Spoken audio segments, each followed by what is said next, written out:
Community Link project provides support for women and was originally started to support women leaving prison or hospital, women with mental health needs.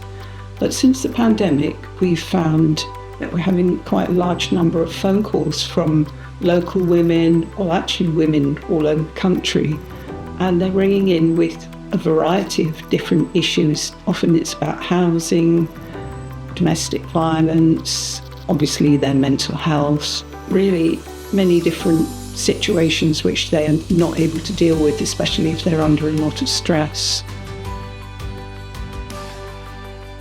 The biggest challenge that we face when helping women with complex mental health needs is that we have very little funding, and this means that we can't really have too many trainee therapists at one time because we need someone to oversee them, and that's me. And we need therapists need supervisors, and they need to be paid. So we have a very long waiting list, and that means that women tend to get maybe a little bit worse on the waiting list, which makes our job monitoring those women harder. It takes longer for us to help them.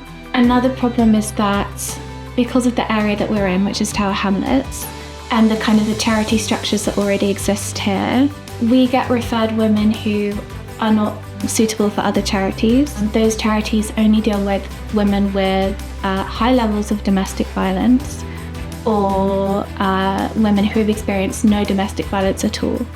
So we kind of catch all the women that come in the middle, which is women who've experienced low levels of domestic and sexual financial violence, and there is kind of no way to know how much that's affected a person. Of course, everyone's personal story is different, so it becomes quite complex. So we do our best to try and support the women that call in. We're not able to help everybody. We have wonderful volunteers, we have students, we've had social work students, we've got a psychology student at the moment, and we have counselling students, and many of the women actually give back themselves. So we do find that women who've been in our service will either donate money, or sometimes they might come around and do a bit of shredding or a bit of cleaning. So they are very grateful for any support that we've managed to give them. One of the successes of the counselling project that I've noticed is that often after having a period of counselling with us, that client will then either through changes in their overall well-being or directly by communicating with their family members, encourage their family members to be referred to us.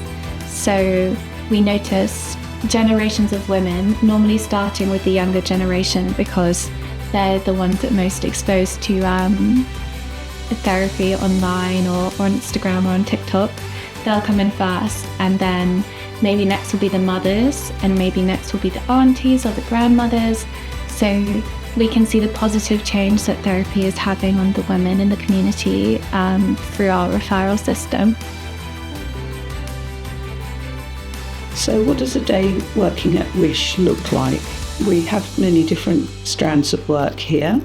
We might be talking to several women who are in prison or hospital who've called up and want some emotional support or a practical bit of work that they need help with. We also do social media, counselling.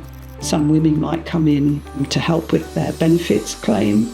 So the work is quite diverse.